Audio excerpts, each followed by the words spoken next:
Hello everyone and welcome on my Arvind Geography Verse YouTube channel. So friends, I'm again back with a new topic, that is tropical desert. It is also called thorn forest.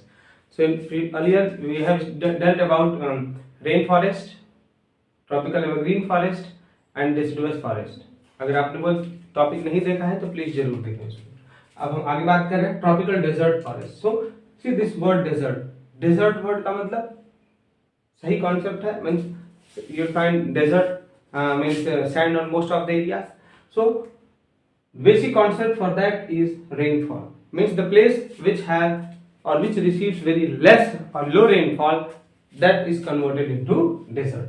So when we talk about the tropical desert, rainfall here is very low, that is 50 centimeter, temperature 25 to 27 and humidity is low, that is 47%.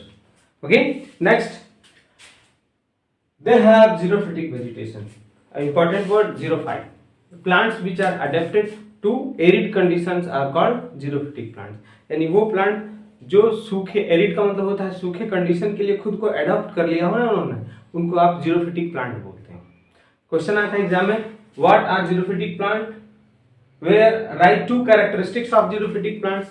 तो मतलब मान लो कि कोई plant है वो xerophytic है. xerophytic का मतलब वो सैंड में खुद को इस्टेब्लिश कर ले रहा है. उसके अंदर क्या क्या खास होगा? फर्स्ट, पानी कम होने की वजह से it will have long route, लंबा रूट होगा. लीव्स, जो लीव्स होती है ना कैक्टस वगैरह में आप लोगों ने देखा होगा, ये जो लीफ की तरह स्ट्रक्चर दिखता है ना, ये लीफ ये होता है और ये जो होता है ना ये इसका स्टेम होता है.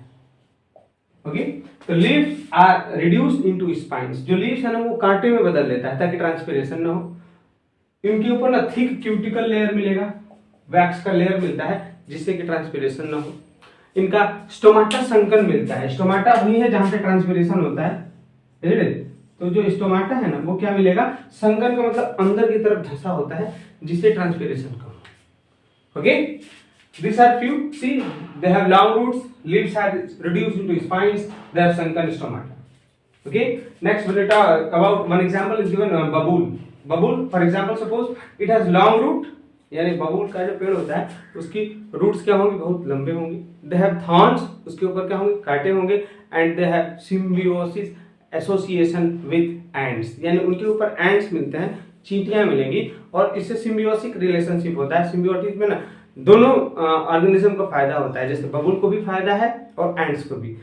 एंड्स जो बबूल के ऊपर से गम निकलता है ना इसको खाते हैं, और बबूल को क्या फायदा है, अगर कोई जानवर आया उसको मतलब प्लांट को खाने के लिए तो एंड्स उसको काटने लगते हैं तो ये भी बच जाता है. सो म्यूचुअलिज्म, दोनों को बेनिफिट हुआ, symbiotic relationship. Okay, next, most of the plants remain leafless. ज्यादातर समय यहाँ जो प्लांट्स हैं उनके ऊपर लीफ नहीं होती है क्योंकि पहले वाटर कम है. Look like scrub vegetation. वो कैसे दिखाई देते हैं, स्क्रब वेजिटेशन की तरह छोटी छोटी झाड़ियां दिखाई देती हैं. नाउ अब हम बात करेंगे कुछ इकोनॉमिकल इंपॉर्टेंट प्लांट्स के बारे में जिससे काफी एग्जाम्स आते हैं, क्वेश्चंस आते हैं एग्जाम्स में. फर्स्ट है आपका बेर. क्या है बेर? बेर देखो क्या है, इट इज ईटन रॉ, यानी बैर वगैरह होता है ना, इसके कच्चे खाते हैं हम, इसके अचार बनाते हैं. इसका हार्ड और ड्यूरेबल वुड, इसकी जो लकड़ी होती है वो बहुत हार्ड कड़ी होती है और लॉन्ग लास्टिंग होती है. इसके जो बोट है ना, बोट्स के रिब्स बनाए जाते हैं. मतलब सपोज करो ये बोट हो गया ना, बोट, तो ये वाली लकड़ी जो होती है ना साइड की लकड़ी, उसका इसको मतलब उसको इससे बनाते हैं. काफी हार्ड लकड़ी होता है, ड्यूरेबल भी होता है.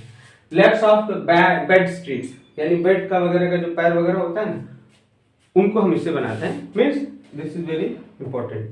बे. नेक्स्ट, बबूल. बबूल का जो gum, this bark have gum and medicinal value, यानी बबूल का जो छिलका होता है ना उसमें से गम गोंद भी बनाया जाता है और उसमें उसका मेडिसिनल वैल्यू भी है, यानी दवा के लिए भी इसको इस्तेमाल करते हैं. ओके, डेट पाम, यानी ये खजूर हो गया. It is eaten raw. खजूर के बारे में तो आप जान ही रहे, उसको it is very good source of glucose also, energy. ये इसको कच्चा खाते हैं. एस्ट्रिजेंट्स, यानी ब्लड अगर सप्लाई कम करना हो ना कहीं पे, यानी आर्टरीज को कॉन्स्ट्रिक्ट करना हो तो इन एस्ट्रिजेंट का यूज करते हैं, उसके लिए हम डेट पाम का यूज करेंगे.